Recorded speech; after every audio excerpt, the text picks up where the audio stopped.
गरुड़ पुराण। आतुरकालिक मरणकालिक दान एवं मरण काल में भगवान नाम स्मरण का महात्म्य, अष्ट महादानों का फल तथा धर्माचरण की महिमा। गरुड़ जी ने कहा, हे प्रभु, पुण्यात्माओं की सारी पारलौकिक क्रियाओं के संबंध में मुझे बताइए। पुत्रों को जिस प्रकार वह क्रिया करनी चाहिए उसे उसी प्रकार कहिए। श्री भगवान ने कहा, हे ताक्ष, मनुष्यों के हित की दृष्टि से आपने बड़ी उत्तम बात पूछी है। धार्मिक मनुष्य के लिए करने योग्य जो कृत्य है वह सब मैं तुम्हें कहता हूँ।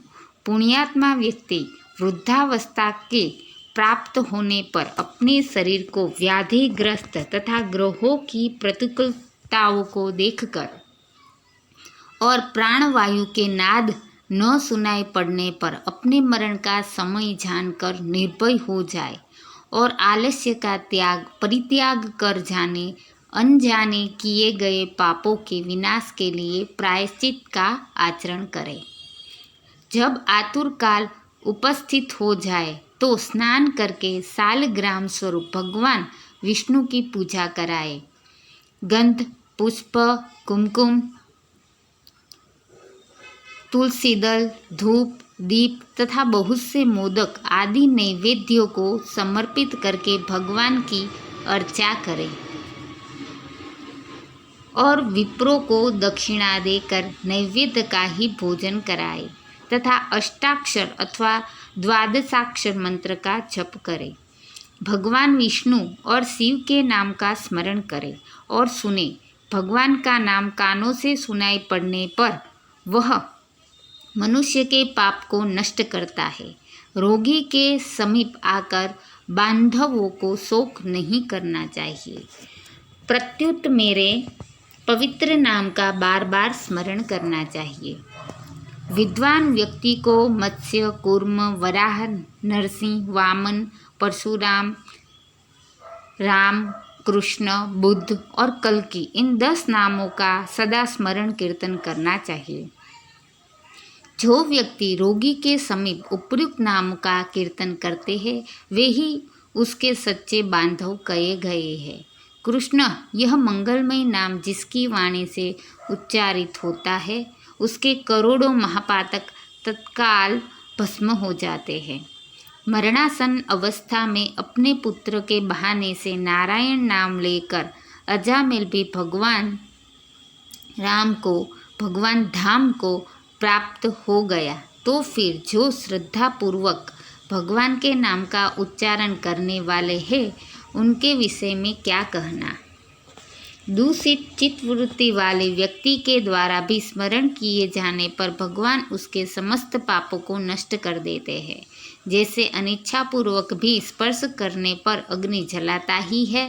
हे द्विज, वासना के सहित पापों का समूल विनाश करने की जितनी शक्ति भगवान के नाम में है, पातकी मनुष्य उतना पाप करने में समर्थ ही नहीं है। यमदेव अपने किंकरों से कहते हैं, हे दूतों, हमारे पास नास्तिक जनों को ले आया करो। भगवान के नाम का स्मरण करने वाले मनुष्यों को मेरे पास मत लाया करो, क्योंकि मैं स्वयं अच्युत, केशव, राम, नारायण, कृष्ण, दामोदर, वासुदेव, हरि, श्रीधर, माधव, गोपिका वल्लभ, जानकी नायक, रामचंद्र का भजन करता हूँ। हे दूतों, जो व्यक्ति हे कमल नयन, हे वासुदेव, हे विष्णु, हे धरणीधर, हे अच्युत, हे शंख चक्रपाणी, आप मेरे शरणदाता हो, ऐसा कहते हैं, उन निष्पाप व्यक्तियों को तुम दूर से ही छोड़ देना। हे दूतों, जो निष्कंचन और रसज्ञ परमहंसों के द्वारा निरंतर आस्वादित भगवान मुकुंद के पादारविंद मकरंद रस से विमुख है, अर्थात भगवत भक्ति से विमुख है और नरक के मूल गृहस्थी के प्रपंच में तृष्णा से बद्ध है, ऐसे असत पुरुषों को मेरे पास लाया करो। जिनकी जिह्वा भगवान के गुण और नाम का कीर्तन नहीं करती, चित्त भगवान के चरणारविंद का स्मरण नहीं करता, सिर एक बार भी भगवान को प्रणाम नहीं करता, ऐसे विष्णु के आराधना, उपासना आदि कृत्यों से रहित असत्पुरुषों को मेरे पास ले आओ। इसलिए हे पक्षींद्र, जगत में मंगल स्वरूप भगवान विष्णु का कीर्तन ही एकमात्र महान पापों के आत्यंतिक और एकांतिक निवृत्ति का प्रायश्चित है, ऐसा जानो। नारायण से पराग मुख रहने वाले व्यक्तियों के द्वारा किए गए प्रायश्चिताचरण भी दुर्बुद्धि प्राणी को उसी प्रकार पवित्र नहीं कर सकते जैसे मदिरा से भरे घट को गंगा जी सदृश नदियाँ पवित्र नहीं कर सकते। भगवान कृष्ण के नाम स्मरण से पाप नष्ट हो जाने के कारण जीव नरक को नहीं देखते और स्वप्न में भी कभी यम तथा यमदूतों को नहीं देखते। जो व्यक्ति अंतकाल में नंद नंदन भगवान श्री कृष्ण जिसके पीछे चलते हैं ऐसी गाय को ब्राह्मणों को दान देता है, वह मांस, हड्डी और रक्त से परिपूर्ण वैतरणी नदी में नहीं गिरता। अथवा जो मृत्यु के समय नंद नंदन इस प्रकार की वाणी भगवान नाम का उच्चारण करता है, वह पुनः मांस, अस्थि तथा रक्त से पूर्ण वैतरणी रूपी शरीर को प्राप्त नहीं करता, शरीर धारण नहीं करता, अर्थात मुक्त हो जाता है। अतः पापों के समूह को नष्ट करने वाले महाविष्णु के नाम का स्मरण करना चाहिए अथवा गीता या विष्णु सहस्त्र नाम का पठन अथवा श्रवण करना चाहिए। एकादशी का व्रत, गीता, गंगाजल, तुलसी दल, भगवान विष्णु का चरणामृत और नाम ये मरण काल में मुक्ति देने वाले हैं। इसके बाद धृत और सुवर्ण सहित अन्नदान का संकल्प करें। श्रोत्रिय द्विज वेद पाठी ब्राह्मण को संवत्सा गौ का दान करे। हे ताक्ष्य, जो मनुष्य अंतकाल में थोड़ा या बहुत दान देता है और पुत्र उसका अनुमोदन करता है, वह दान अक्षय होता है। सत्पुत्र को चाहिए कि अंतकाल में सभी प्रकार का दान दिलाए। लोक में धर्मज्ञ पुरुष इसीलिए पुत्र के लिए प्रार्थना करते हैं। भूमि पर स्थित आधी आँख मूंदे हुए पिता को देखकर पुत्रों को उनके द्वारा पूर्व संचित धन के विषय में तृष्णा नहीं करनी चाहिए। सत्पुत्र के द्वारा दिए गए दान से जब तक उसका पिता जीवित हो तब तक और फिर मृत्यु के अनंततर आतिवाहिक शरीर से भी परलोक के मार्ग में वह दुख नहीं प्राप्त करता। आतुर काल और ग्रहण काल, इन दोनों कालों में दिए गए दान का विशेष महत्व है। इसलिए तिल आदि अष्टदान अवश्य देने चाहिए। तिल, लोहा, सोना, कपास, नमक, सप्तधान्य, भूमि और गो, इनमें से एक एक का दान भी पवित्र करने वाला है। यह अष्ट महादान महापातकों का नाश करने वाला है, अतः अंतकाल में इसे देना चाहिए। इन दानों का जो उत्तम फल है उसे सुनो। तीनों प्रकार के पवित्र तिल मेरे पसीने से उत्पन्न हुए हैं। असुर, दानव और दैत्य तिल दान से तृप्त होते हैं। श्वेत, कृष्ण तथा कपिल भूरे वर्ण के तिल का दान वाणी, मन और शरीर के द्वारा किए गए त्रिविध पापों को नष्ट कर देता है। धान, जौ, गेहूँ, मूंग, उड़द, काकुन या कंगुनी और सातवा चना ये सप्त धान्य कहे गए हैं। लोहे का दान भूमि में हाथ रखकर देना चाहिए। ऐसा करने से वह जीव यम सीमा को नहीं प्राप्त होता और यम मार्ग में नहीं जाता। पाप कर्म करने वाले व्यक्तियों का निग्रह करने के लिए यम के हाथ में कुल्हाड़ी, मूसल, दंड, तलवार तथा छुरी शस्त्र के रूप में रहते हैं। यमराज के आयुधों को संतुष्ट करने के लिए यह लोहे का दान कहा गया है। इसलिए यमलोक में सुख देने वाले लोह दान को करना चाहिए। उरण, श्याम सूत्र, संडारमर्क, उदुम्बर, सेसंबल नामक यम के महादूत लोह दान से सुख प्रदान करने वाले होते हैं। हे ताक्ष्य, परम गोपनीय और दानों में उत्तम दान को सुनो, जिसके देने से भूलोक, पृथ्वी, भूवरलोक, अंतरिक्ष और स्वर्गलोक के निवासी अर्थात मनुष्य, भूत, प्रेत तथा देवगण संतुष्ट होते हैं। ब्रह्मा आदि देवता, ऋषिगण तथा धर्मराज के सभासद स्वर्ण दान से संतुष्ट होकर वर प्रदान करने वाले होते हैं। इसीलिए प्रेत के उद्धार के लिए स्वर्ण दान करना चाहिए। हे तात, स्वर्ण का दान देने से जीव यमलोक नहीं जाता, उसे स्वर्ग की प्राप्ति होती है। बहुत काल तक वह जीव सत्यलोक में निवास करता है। तदंतर इस लोक में रूपवान, धार्मिक, वाक्पटु, श्रीमान और अतुल पराक्रमी राजा होता है। कपास का दान देने से यमदूतों से भय नहीं होता। लवण का दान देने से यम से भय नहीं होता। लोहा, नमक, कपास, तिल और स्वर्ण के दान से यमपुर के निवासी चित्रगुप्त आदि संतुष्ट होते हैं। सप्त धान्य प्रदान करने से धर्मराज और यमपुर के तीनों द्वारों पर रहने वाले अन्य द्वारपाल भी प्रसन्न हो जाते हैं। धान, जौ, गेहूँ, मूंग, उड़द, काकुन या कंगुनी और सातवा चना ये सप्त धान्य कहे गए हैं।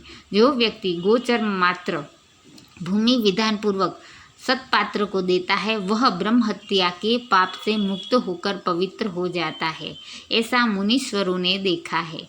राज्य में किया हुआ अर्थात राज्य संचालन में राजा से होने वाला महापाप न व्रतों से, न तीर्थ सेवन से और न अन्य किसी दान से नष्ट होता है, अपितु वह तो केवल भूमि दान से ही विलीन होता है। जो व्यक्ति ब्राह्मण को धान्यपूर्ण पृथ्वी का दान करता है, वह देवताओं और असुरों से पूजित होकर इंद्रलोक में जाता है। गवाम सतम 100 गाय और 1 बैल जितनी भूमि पर स्वतंत्र रूप से रह सके, विचरण कर सके, उतनी विस्तार वाली भूमि गोचर्म कहलाती है। इसका दान समस्त पापों का नाश करने वाला है। हे गरुड़, अन्य दानों का फल अत्यल्प है, किंतु पृथ्वी दान का पुण्य दिन प्रतिदिन बढ़ता है। भूमि का स्वामी होकर भी जो ब्राह्मण को भूमि नहीं देता, वह जन्म जन्मांतर में किसी ग्राम में एक कुटिया तक भी नहीं प्राप्त करता और जन्म जन्मांतर में अर्थात प्रत्येक जन्म में दरिद्र होता है। भूमि का स्वामी होने के अभिमान में जो भूमि का दान नहीं करता, वह तब तक नरक में निवास करता है जब तक शेषनाग पृथ्वी को धारण करते हैं। इसलिए भूमि के स्वामी को भूमिदान करना ही चाहिए। अन्य व्यक्तियों के लिए भूमिदान के स्थान पर मैंने गोदान का विधान किया है। इसके बाद अंतधेनु का दान करना चाहिए और रुद्रधेनु देनी चाहिए। तदंतर ऋण धेनु देकर मोक्ष धेनु का दान करना चाहिए। हे खग, विशेष विधान पूर्वक वैतरणी धेनु का दान करना चाहिए। दान में दी गई गौएं मनुष्य को त्रिविध आधि भौतिक, आधि दैविक, आध्यात्मिक तापों तथा कायिक, वाचिक एवं मानसिक पापों से मुक्त करती है। अष्टदान में दी जाने वाली गाय अंतधेनु, मृत्यु के दुखों को दूर करने के लिए दी जाने वाली गाय रुद्रधेनु, ज्ञात अज्ञात ऋण की मुक्ति के लिए ऋण धेनु, मुक्ति के लिए दी जाने वाली गाय मोक्ष धेनु तथा वैतरणी को पार करने वाली वैतरणी धेनु कही जाती है। बाल्यावस्था में, कुमारावस्था में, युवावस्था में, वृद्धावस्था में अथवा दूसरे जन्म में, रात में, प्रातःकाल, मध्याह्न, अपराह्न और दोनों संध्या कालों में शरीर, मन और वाणी से जो जो पाप किए गए हैं, वे सभी पाप तपस्या और सदाचार से युक्त वेद ब्राह्मण को उपस्कर युक्त दान सामग्री सहित सवत्सा और दूध देने वाली कपिला गौ के एक बार दान देने से नष्ट हो जाते हैं। दान में दी गई वह गौ अंतकाल में गो दान करने वाले व्यक्ति का संचित पापों से उद्धार कर देती है।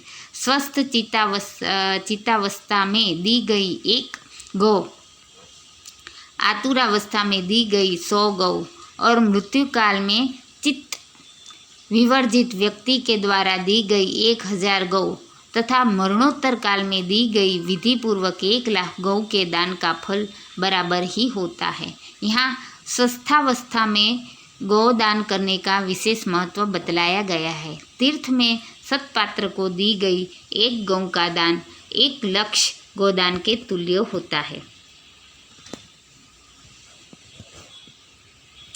सत्पात्र में दिया गया दान 1,00,000 गुना होता है। उस दान से दाता को अनंत फल प्राप्त होता है और दान लेने वाले पात्र को प्रतिग्रह दान लेने का दोष नहीं लगता। स्वाध्याय और होम करने वाला तथा दूसरे के द्वारा पकाए गए अन्न को न खाने वाला अर्थात स्वयं पाकी ब्राह्मण रत्नपूर्ण पृथ्वी का दान लेकर भी प्रतिग्रह दोष से लिप्त नहीं होता। विष और शीत को नष्ट करने वाले मंत्र और आग भी क्या दोष के भागी होते हैं।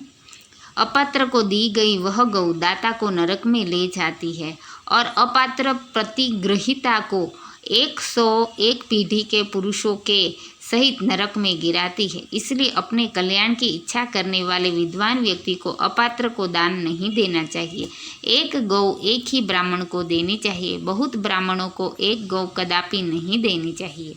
वह गौ यदि बेची गई अथवा बांटी गई तो 7 पीढ़ी तक के पुरुषों को जला देती है। हे खगेश्वर, मैंने तुमसे पहले वैतरणी नदी के विषय में कहा था। उसे पार करने के उपायभूत वैतरणी गोदान के विषय में मैं तुमसे कहता हूँ।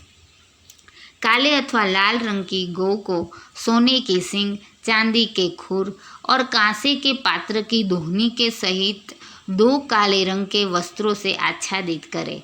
उसके कंठ में घंटा बांधे। तब कपास के ऊपर वस्त्र सहित ताम्र पात्र को स्थापित करके वहाँ लोह दंड सहित सोने की यम मूर्ति भी स्थापित करे और कांसे के पात्र में धृत रखकर यह सब ताम्र पात्र के ऊपर रखे।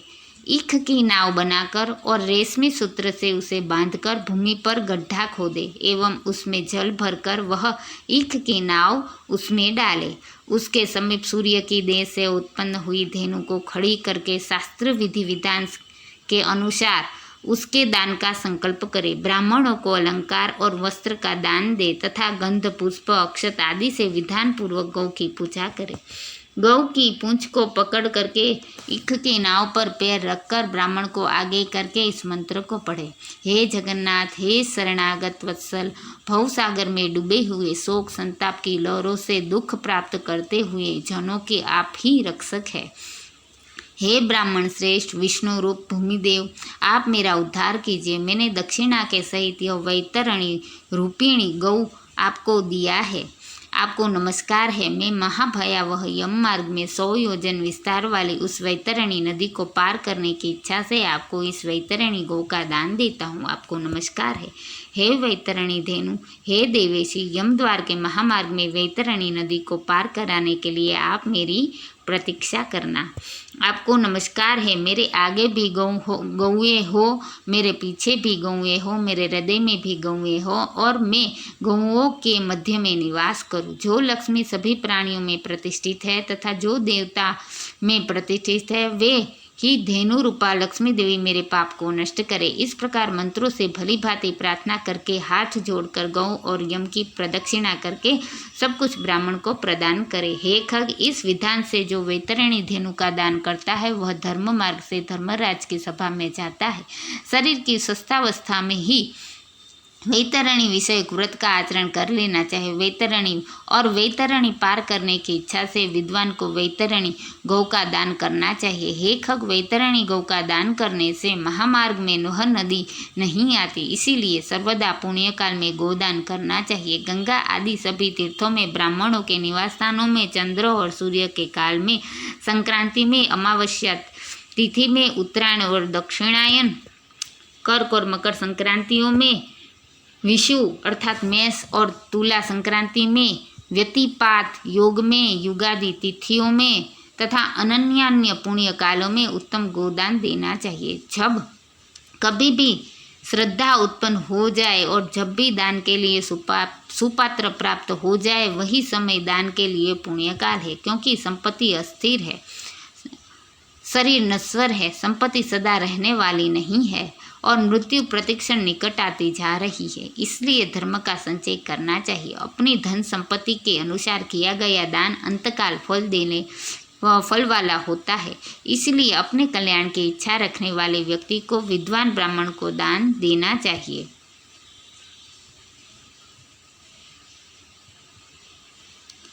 अपने हाथ से अपने कल्याण के लिए दिया गया अल्प वित्त वाला यह दान भी अक्षय होता है और उसका फल भी तत्काल प्राप्त होता है। दान रूपी पाथे को लेकर जीव परलोक के महामार्ग में सुखपूर्वक जाता है, अन्यथा दान रूपी पाथे रहित प्राणी को यम मार्ग में कलेश प्राप्त होता है। पृथ्वी पर मनुष्यों के द्वारा जो जो दान दिए जाते हैं यमलोक के मार्ग में वे सभी आगे आगे उपस्थित हो जाते हैं। महान पुण्य के प्रभाव से मनुष्य जन्म प्राप्त होता है। उस मनुष्य योनि को प्राप्त कर जो व्यक्ति धर्माचरण करता है वह परम गति को प्राप्त करता है। धर्म को न जानने के कारण व्यक्ति संसार में दुखपूर्वक जन्म लेता है और मरता है। केवल धर्म के सेवन में ही मनुष्य जीवन की सफलता है। धन, पुत्र, पत्नी आदि बांधव और यह शरीर भी सब कुछ अनित्य है, इसलिए धर्माचरण करना चाहिए। जब तक मनुष्य जीता है तभी तक बंधु, बांधव और पिता आदि का संबंध रहता है। मरने के अनंतर क्षण मात्र में संपूर्ण स्नेह संबंध निवृत्त हो जाता है। जीवितावस्था में अपना आत्मा ही अपना बंधु है, ऐसा बार बार विचार करना चाहिए। मरने के अनंतर कौन उसके उद्देश्य से दान देगा, ऐसा जानकर अपने हाथ से ही सब कुछ दान देना चाहिए, क्योंकि जीवन अनित्य है। बाद में अर्थात उसकी मृत्यु के पश्चात कोई भी उसके लिए दान नहीं देगा। मृत्यु शरीर को काट और ढेले के समान पृथ्वी पर छोड़कर बंधु बांधव विमुख होकर लौट जाते हैं। केवल धर्म ही उसका अनुगमन करता है। धन संपत्ति घर में ही छूट जाती है, सभी बंधु बांधव स्मशान में छूट जाते हैं, किंतु प्राणी के द्वारा किया हुआ शुभाशुभ कर्म परलोक में उसके पीछे पीछे जाता है। शरीर आगे से जल जाता है किंतु किया हुआ कर्म साथ में रहता है। प्राणी जो कुछ पाप अथवा पुण्य करता है उसका वह सर्वत्र भोग प्राप्त करता है। इस दुखपूर्व संसार सागर में कोई भी किसी का बंधु नहीं है। प्राणी अपने कर्म संबंध से संसार में आता है और फल भोग से कर्म का क्षय होने पर पुनः चला जाता है, मृत्यु को प्राप्त हो जाता है। माता, पिता, पुत्र, भाई, बंधु और पत्नी आदि का परस्पर मिलन प्याऊ पर एकत्र हुए जंतुओं के समान अथवा नदी में बहने वाले काष्ठ समूह के समान नितांत चंचल अर्थात अस्थिर है। किसके पुत्र, किसके पौत्र, किसकी भार्या और किसका धन संसार में कोई किसी का नहीं है, इसलिए अपने हाथ से स्वयं दान देना चाहिए। जब तक धन अपने अधीन है तब तक ब्राह्मण को दान कर दे, क्योंकि धन दूसरे के अधीन पराया हो जाने पर तो दान देने के लिए कहने का उत्साह साहस भी नहीं होगा। पूर्व जन्म में किए हुए दान के फलस्वरूप यहाँ सारा धन प्राप्त हुआ है, इसलिए ऐसा जानकर धर्म के लिए धन देना चाहिए। धर्म से अर्थ की प्राप्ति होती है, धर्म से काम की प्राप्ति होती है और धर्म से ही मोक्ष की भी प्राप्ति होती है, इसलिए धर्माचरण करना चाहिए। धर्म श्रद्धा से धारण किया जाता है, बहुत सी धनराशि से नहीं। अकिंचन मुनिगण भी श्रद्धावान होकर स्वर्ग को प्राप्त हुए हैं। जो मनुष्य पत्र, पुष्प, फल अथवा जल मुझे भक्तिभाव से समर्पित करता है उस संयतात्मा के द्वारा भक्तिपूर्वक दिए गए पदार्थों को मैं प्राप्त करता हूँ, इसलिए विधि विधान पूर्वक अवश्य ही दान देना चाहिए। थोड़ा हो या अधिक इसकी कोई गणना नहीं करनी चाहिए। जो पुत्र पृथ्वी पर पड़े हुए आतुर पिता के द्वारा दान दिलाता है वह धर्मात्मा पुत्र देवताओं के लिए भी पूजनीय होता है। माता पिता के निमित्त जो धन पुत्र के द्वारा सत्पात्र को समर्पित किया जाता है उससे पुत्र, पौत्र और प्रपौत्रों के साथ वह व्यक्ति स्वयं भी पवित्र हो जाता है। पिता के उद्देश्य से किए गए दान से 100 गुना, माता के उद्देश्य से किए गए दान से 1000 गुना, बहन के उद्देश्य से किए गए दान से 10,000 गुना और सहोदर के भाई के निमित्त किए गए दान से अनंत गुना पुण्य प्राप्त होता है। दान देने वाला उपद्रवग्रस्त नहीं होता, उसे नरक यातना नहीं प्राप्त होती और मृत्यु काल में उसे यमदूतों से भी कोई भय नहीं होता।